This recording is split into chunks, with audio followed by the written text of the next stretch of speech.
वालदा साहिबा को कहता वालदा साहिबा मेरे लिए दुआ करें, तो वो दुआ की बजाय खामोश रहती। माँ की ये बात मुझे एटम बम की तरह लगी और मेरी आंखों में आंसू आ गए। लोग मुझे कहते थे तुमने फिल्में छोड़ दी, ड्रामे छोड़ दिए, स्टेज छोड़ दिए, खाओगे पियोगे कहाँ से? मैंने कहा मैंने अल्लाह के लिए छोड़ा है और अल्लाह मुझे तन्हा नहीं छोड़ेगा। अस्सलाम वालेकुम नाज़रीन, आप देख रहे हैं डेली पाकिस्तान और मैं हूं आपका मेज़बान इब्तिसाम चौधरी। ये हैं सूफ़ी बशीर अहमद और इन्होंने कई पश्तो फिल्मों और ड्रामों में इन्होंने माजी में काम किया है। 1970s में इन्होंने काम शुरू किया और तकरीबन 30 साल फील्ड में काम किया। मुख्तलिफ ममालिक में इन्होंने परफॉर्म किया, लातदाद ड्रामों में काम किया, लातदाद थिएटर्स में परफॉर्म किया। 30 साल फील्ड में गुजरने के बाद अल्लाह ताला ने इनको अपने पैगाम के लिए चुन लिया, इनको हदायत नसीब हुई और इनकी ज़िंदगी तब्दील होकर रह गई। इन्होंने अपनी सारी की सारी ज़िंदगी इस्लाम के लिए वक्फ कर दी। अब ये लाहौर में एक छोटे से कमरे में अकेले रहते हैं और सिर्फ इबादत करते हैं। इसके साथ ये सुबह अपनी इस बाइक पे निकलते हैं एक मैसेज के साथ और लाहौर की गलियों में, लाहौर की सड़कों पर, मसाजिद में, मार्केट्स में आपको इस्लाम की तबलीग करते हुए नजर आते हैं। मुझे बताइएगा कि आपकी एक वो जिंदगी थी जिसमें आप इंडस्ट्री का हिस्सा थे, उस लाइफ में एक चार्म होता है, वो लाइफ आप हासिल भी करना चाहते हैं, आप फेमस भी थे, आपने लातदाद फिल्मों में, ड्रामों में, थिएटर्स में परफॉर्म किया। किन किन अदाकारों के साथ काम किया और एक अंदाजे के मुताबिक आपने कहाँ कहाँ और कितना काम किया? मैं 1970 में लाहौर आया था फिल्म इंडस्ट्री में। माँ बाप को नाराज़ किया, शौक़ की वजह से मैंने यहाँ पश्तो फिल्मों में काम शुरू कर दिया और 30 साल में ये काम करता रहा। स्टेज पे बाहर मुल्कों में, अंदरून मुल्कों में, इधर उधर। पाकिस्तान के एक बहुत मशहूर व मारूफ शायर थे कतील शफाई, उन्होंने हिंदको ज़ुबान की एक फ़िल्म शुरू की, उसमें मुझे कास्ट किया गया कॉमेडियन के तौर पे सुल्तान राय के साथ। काम तो करता था, पैसे भी थे, शोहरत भी थी, इज्जत भी थी, लेकिन चैन और सुकून नहीं था, दिल उदास उदास रहता था। पाकिस्तान के किन किन मशहूर अदाकारों के साथ आपने काम किया? मैंने 2-3 फिल्मों में मोहम्मद अली के साथ काम किया, नदीम बेग के साथ काम किया, सुल्तान राय के साथ काम किया और पश्तो फिल्मों में तो मैं चूँकि सुपरस्टार था तो उसमें जितने मशहूर अदाकार थे, बदर मुनीर, आसफ खान, अरबाज खान, जितने भी टॉप के पश्तो के अदाकार थे ना, सबके साथ मैंने 60-70 फिल्मों में काम किया पश्तो में। मुत्तहदा अरब अमारात, Abu Dhabi, Sharjah, Dubai, Al Ain, Kuwait, Qatar, Muscat, ये सारे, लंदन, बैरून मुल्क भी हमने बड़े स्टेज किए हैं और अंदरून मुल्क भी किए हैं। आपने 30 साल फील्ड में काम किया, उसके बाद वो कौन सा ऐसा लम्हा आया, वो कौन सा ऐसा वक्त था जब आपकी ज़िंदगी तब्दील होकर रहेगी, आपने सब कुछ छोड़ दिया? मेरी माँ नाराज़ थी इस काम से। मैं जब भी पेशावर जाता वालदा साहिबा को कहता वालदा साहिबा मेरे लिए दुआ करें, तो वो दुआ की बजाय खामोश रहती। काफ़ी दफ़ा ऐसा हुआ तो आखिर एक दिन कुछ हालात मेरे अच्छे नहीं थे तो मैंने माँ से कहा कि माँ मेरे लिए आप दुआ करें, तो उसने फिर भी दुआ नहीं की। तो मैंने माँ से कहा माँ जब भी मैं आपको दुआ के लिए कहता हूँ आप मेरे लिए दुआ नहीं करती, क्या वजह है, मुझसे नाराज़ है? कहती है नहीं बेटा, ये जो तुम काम करते हो ना, ड्रामे और फिल्में और ये हमारे ख़ानदान में जायज़ नहीं है और ना इस्लाम में जायज़ है। माँ की ये बात मुझे एटम बम की तरह लगी और मेरी आंखों में आंसू आ गए।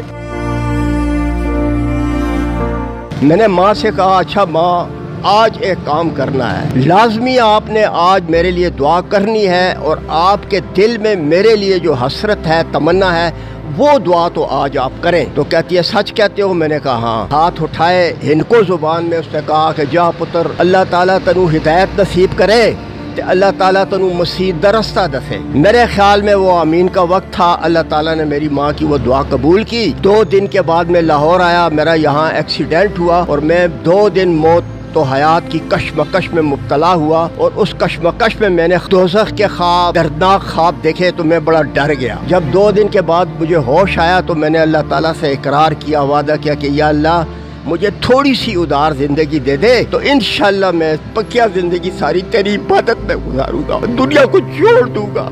तो ये इस तरह मेरी काया पलटी है। बुजुर्गों बताइएगा कि आपकी फैमिली में कौन कौन था और आज इस दुनिया में आपका कौन है? इस दुनिया में बस सिर्फ मेरा एक अल्लाह है, बाकी माँ बाप बहन भाई रिश्तेदार वगैरह जितनी भी मेरे हम उम्र थे सारे इस दुनिया से जा चुके हैं। एक लम्हे एक पल में सब कुछ छोड़कर आप इस्लाम की राह पर निकल पड़े।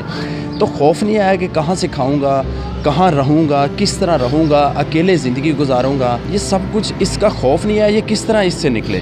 جب میں فلمی دنیا سب کچھ چھوڑ کے پشاور چلا گیا تھا, میری والدہ بیمار تھی. عہد کیا اپنے آپ سے کہ تو نے ساری زندگی لاہور میں گزاری ہے, جب تک تیری ماں زندہ ہے تو نے ماں سے ایک پل کے لیے جدا نہیں ہونا, ماں کی خدمت کرنی ہے دن رات, اور جب تک تیری ماں زندہ ہے تو نے پشاور میں رہنا ہے, دل لگے نہ لگے ماں کے پاس رہنا ہے. 2 سال ماں کی بہت زیادہ خدمت کی, اس کے گندے کپڑے, پخانہ پیشاب گندے کپڑے میں خود دھوتا تھا, خود صاف کرتا تھا اور ماں کی خدمت کرتا تھا. ماں جب وفات پا گئی 2001 میں, تو میں جب دوبارہ لاہور آنے لگا, کوئی منزل نہیں تھی, کوئی راستہ نہیں تھا, کوئی سفر نہیں تھا, لیکن میں نے کہا کہ میں نے اللہ تعالیٰ کے لیے چھوڑا ہے تو اللہ تعالیٰ مجھے تنہا نہیں چھوڑے گا. تو میں نے تبلیغ شروع کر دی, عبادت شروع کر دی اور لوگوں کو نصیحت کرنا شروع کر دی. میں نے شو بزنس سب کچھ چھوڑ دیا. لوگ مجھے کہتے تھے تم نے فلمیں چھوڑ دی, ڈرامے چھوڑ دیے, اسٹیج چھوڑ دیے, کھاؤ گے پیو گے کہاں سے؟ میں نے کہا میں نے اللہ کے لیے چھوڑا ہے اور اللہ مجھے تنہا نہیں چھوڑے گا.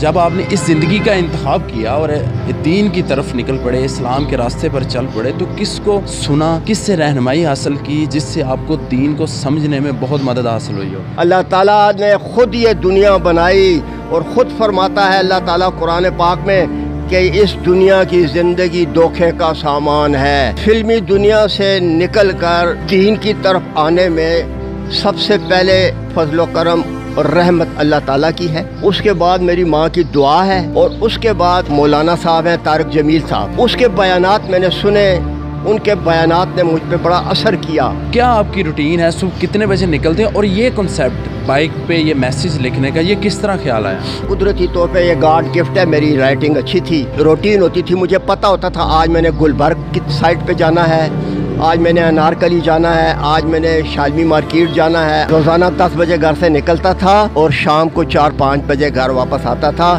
میرے پاس وہ مائک ہوتا تھا, اس پہ میں ساری مارکیٹوں میں نماز کے لیے دعوت دیتا تھا, عورتوں کو پردے کے لیے دعوت دیتا تھا. قیامت کے دن میدان حشر میں اللہ تعالیٰ سب سے پہلے نماز کے بارے میں پوچھے گا. میں جب سفر کرتا تھا, اس سفر کو کامیاب بنانے کے لیے میں نے یہ بورڈ لگانا شروع کر دیا, تو میں جہاں سے بھی گزرتا ہوں لوگ پڑھتے ہیں, یہ میسیج پڑھتے ہیں, اور میں دعا کرتا ہوں کہ اللہ تعالیٰ اس قوم کو ہدایت دے. صوفی بشیر احمد صاحب پچھلے 22 سال سے لاہور کی سڑکوں پر, مختلف مارکیٹس میں, ہر جگہ جہاں ان کو موقع ملتا ہے, جہاں کچھ لوگ ملتے ہیں, یہ ان کو اسلام کے بارے میں بتاتے ہیں, اسلام کی تبلیغ کرتے ہیں, اور ایک لاہور کے ایک چھوٹے سے کمرے میں بالکل ایک سادہ سی زندگی گزار رہے ہیں, اور اسلام کے فروغ کے لیے دن رات کام کر رہے ہیں. ان کا پیغام بس یہی ہے کہ اللہ کی طرف لوٹ آؤ. اسی کے ساتھ اپنے میزبان ابتسام چودھری کو دیجیے اجازت, اور دیکھتے رہیے ڈیلی پاکستان. خدا حافظ.